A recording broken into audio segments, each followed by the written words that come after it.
बिस्मिल्लाहिर्रहमानिर्रहीम। अस्सलाम वालेकुम। मेरे चैनल का नाम है लेट्स डू नेचर और मेरी आज की वीडियो कुकिंग पे है। आज जब मैं इफ्तारी से तकरीबन 1 घंटा पहले किचन की तरफ आई तो मेरे भतीजे ने फरमाइश की कि पुप्पो चिकन पकोड़े जो आप बनाती हैं आज वही खिला दें इफ्तारी में। तो जल्दी से फ्रिज से एक चिकन का ब्रेस्ट पीस निकाला जो आज ही मैंने बोनलेस मंगवाया था। तो मैंने सोचा कि ये इंतहाई और बहुत ही जल्द बन जाने वाली लेकिन बहुत ही मज़ेदार पकोड़ा रेसिपी आपके साथ भी शेयर कर देती हूँ। तो चलिए जल्दी से स्टार्ट करते हैं। ये मैंने एक चिकन का मुकम्मल ब्रेस्ट पीस जो है वो काट कर इतने छोटे छोटे क्यूब्स में इसे काट लिया है। तकरीबन 1.5 इंच साइज़ में ये पीस काटे हैं मैंने।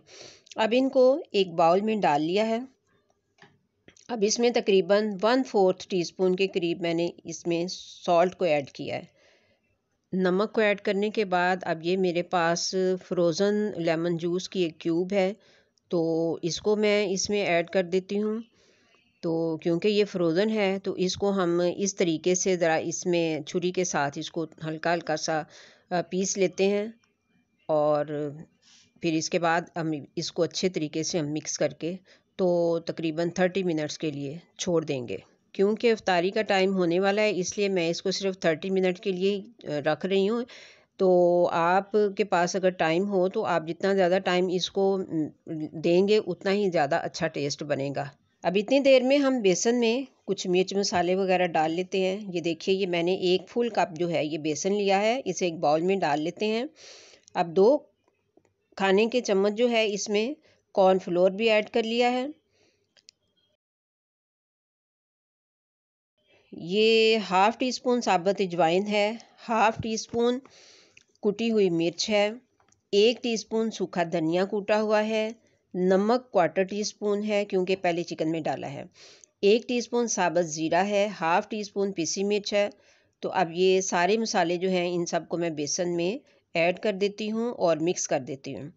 मेरा ट्राईपॉड जो है वो आज टूट गया है इसलिए एक हाथ से दिक्कत हो रही है ज़रा काम करने में। तो अब इसमें 1 टीस्पून चाट मसाला भी ऐड कर देती हूँ जो मैं पहले भूल गई थी। तो अब इसमें हाफ़ कप वाटर को ऐड करते हैं। पहले वाटर को एकदम से ऐड नहीं करना ताकि मतलूबा थिकनेस जो है वो हमें मिल सके। अब इसको हम ज़रा मिक्स कर लेते हैं और देखते हैं कि इसकी थिकनेस कैसी बनती है। पानी और ज़रूरत पड़ी तो डाल लेंगे। तो अब ये पानी जो है वो थोड़ा सा मज़ीद ऐड कर देते हैं। तो अब बेसन जो है ये देखिए हमारी मतलूबा थिकनेस पे आ चुका है, बहुत पतला नहीं करना। अब इसमें चिकन की जो सारी क्यूब्स हैं इनको हम इसमें ऐड कर देते हैं और अच्छे से मिक्स कर लेते हैं।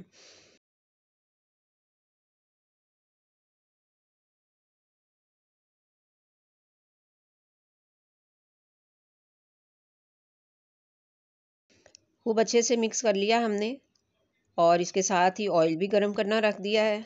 तो ऑयल जो है ये गर्म हो चुका। तो अब इसमें 1 बाय 1 चिकन क्यूब्स को डालते जाएंगे। इंशाल्लाह ये पकोड़े बहुत ही मज़े के बनने जा रहे हैं। तो ये ज़रूरी नहीं है कि आप इन पकोड़ों को इफ्तारी में ही बनाएं।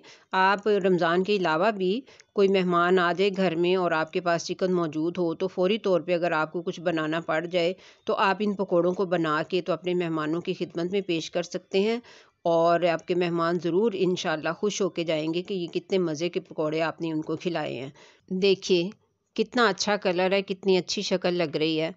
अब आपने इनको 12 से 15 मिनट तक फ्राई करना है। इस तरह से ये अंदर से जो चिकन है वो भी खूब अच्छे से पक जाएगा और बाहर से बेसन भी खूब अच्छे से पक जाएगा। लीजिए जनाब, ये हमारे पकोड़े जो हैं ये रेडी हो चुके हैं। अब हमने इनको डिश आउट भी कर लिया है और आप देख सकते हैं कि ये कितने मज़े के पकोड़े लग रहे हैं। शक्ल से ही कितनी अच्छी लुक लग रही है और खाने में तो ये वाकई में बहुत मज़े के होंगे।